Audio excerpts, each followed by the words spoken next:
Hi guys, Samantha from GSMA Tutorials here, and today I'm going to show you how to create a fun organic bracelet using polymer clay, paint and salt. So first what you're going to want is a sheet of polymer clay that has been rolled out on the thickest setting of your pasta machine.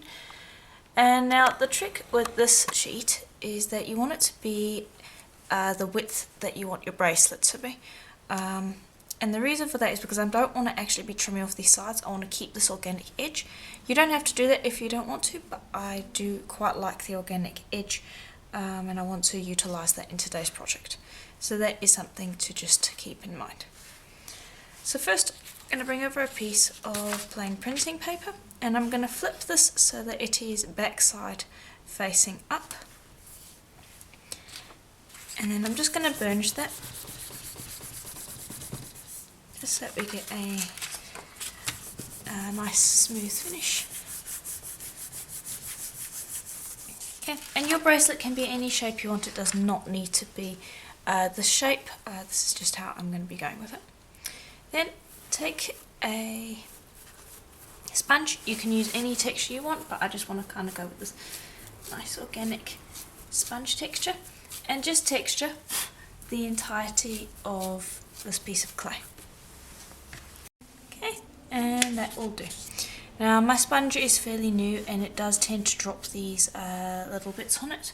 That's fine, they'll come off later on, so there's no need to worry about that. I'm just going to pick this up now off paper and just reposition it so it's not stuck on the piece anymore. And we also want to be trimming away this extra clay on the edges because we just don't need that. There we go. Okay. And then we are ready to apply some colour. So put that to the side, and I'm going to be using some acrylic paints today. This is True Red. Just give my camera a moment to focus there. I've got yellow and True Blue. Okay, and all of those you want to water down, so I'm just going to grab a little water dropper and I'm going to make 3 separate puddles of water, and then you're going to put 1 drop of paint in each. So you don't need a lot of paint.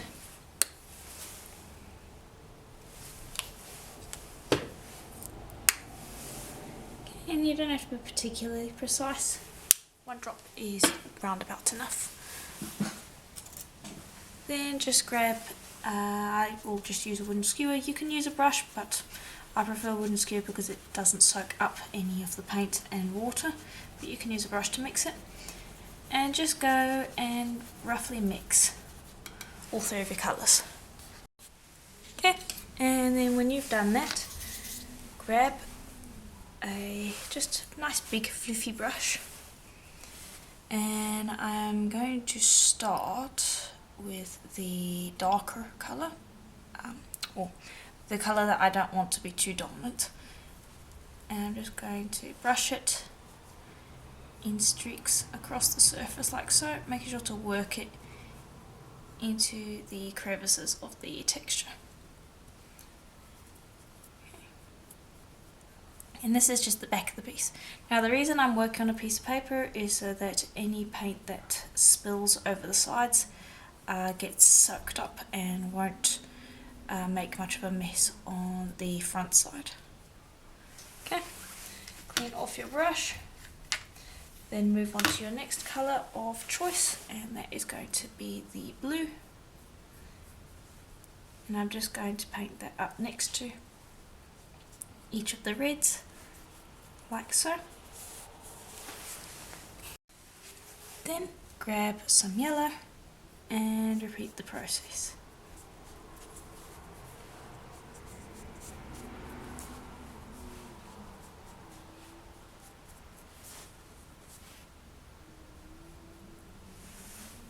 And forget that bit there.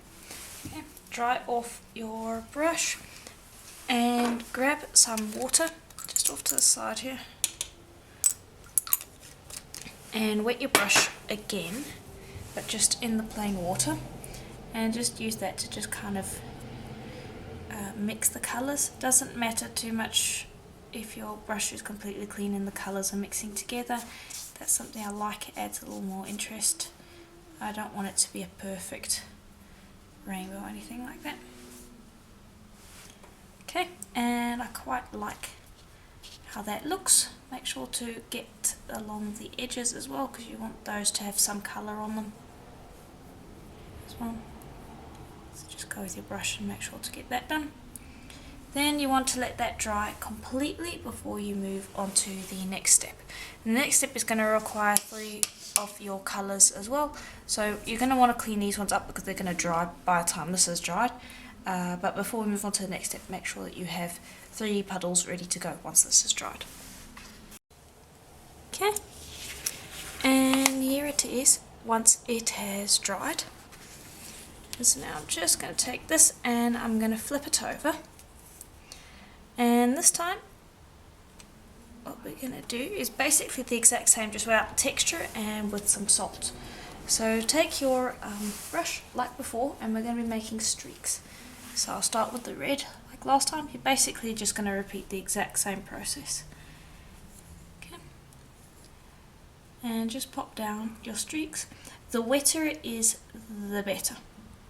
So just make sure that you have a nice amount of water, because that's what's going to help oh gosh, losing my words. That's what's going to make the salt stand out. So just make sure that you have plenty of water and that you've soaked it down quite a bit. Then I'm going to move on to the other colours, and I'm going to basically repeat what I did on the back. Okay, then once you've done that and it's completely wet down, take salt and sprinkle it over the entire surface. And I just use simple table salt, doesn't need to be anything fancy. And just scatter that as much or as little as you want over the surface. And this is why there needs to be a lot of water, because the salt soaks it up and that's what creates your pattern.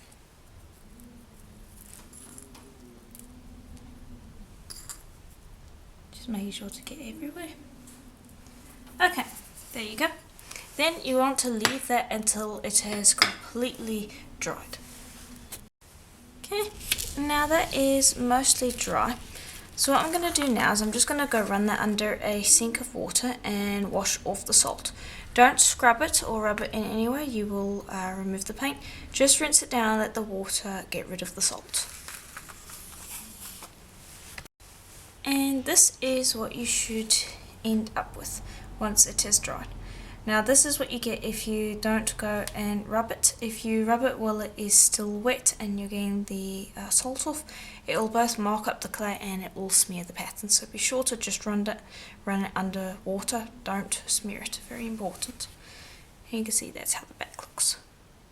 So now we are going to add some pattern, because this is a little plain on its own. And so I'm going to be using some burnt umber paint. And I'm not using black because it's a little too harsh for this, I think. So I've just got some paint to the side there. Actually, let me move you back a bit so you can see. There we go. And then what I'm going to do is I'm going to bring over a crinkle blade. Take your paint, smear it over the surface like this in a long strip. Okay. Then take the back of your blade and just be careful not to get your fingers in the way of that. And then take that, and then I'm going to actually do it in the direction of our colours, like so. And I'm not going to do it in any particular manner, I'm just going to go over the surface. I'm going to choose a spot where I want to pop it, and I'm going to apply the paint like so. Okay, and I don't want to overdo it, so I'm going to stick with that. Then I'm going to bring over some little micro circle cutters. And here are the 3 little sizes that I have. I'm going to start off with the big one, and all you're going to do is you're going to go back to your paint, dab it so you get it over the section, and then what I'm going to do is I'm going to pop a line of these down the side of the clay. Now you don't need to be pressing hard, you don't want to be marking up the clay, you're just applying the paint like so. Then I will take a ball tool of a size that I have chosen, dip it into the paint so I've got a bit,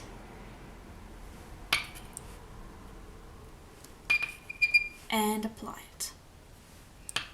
And then I'll continue to use that method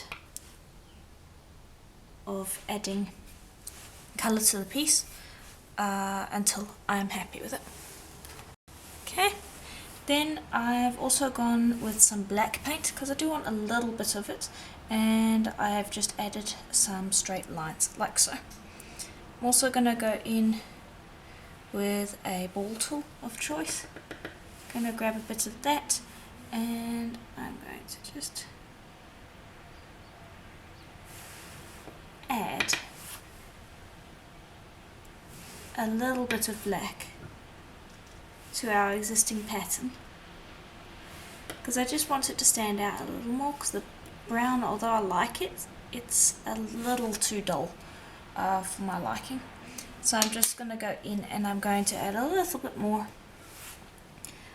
just of black highlights until I'm happy with how it looks.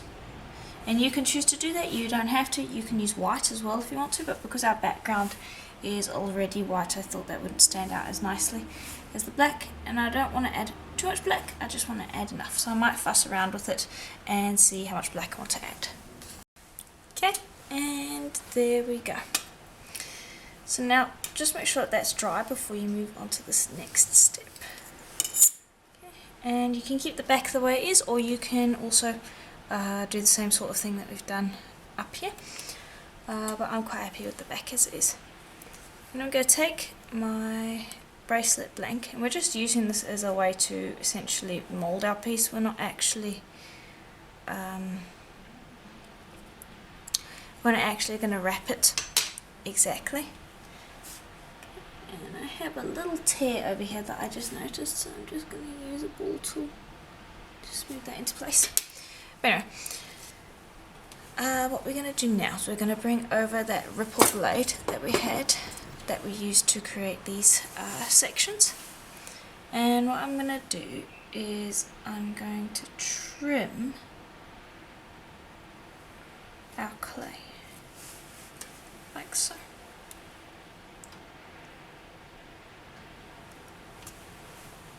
Here we go, just so that it has kind of a matching edge. Then I'm going to bring this over. See how well that looks. That looks to be round enough. Yes, okay, good. So then what you would do is you would take this and you would put this onto your tile that you're going to be baking on, and then just grab your clay and wrap it round like so, just balancing it, and don't press too hard, just bring these edges in like so. And then you can use anything metal for this, anything that can go in the oven. So I'm going to be using another bracelet blank just to hold these pieces in place as they bake. So just arrange that in the way that you want.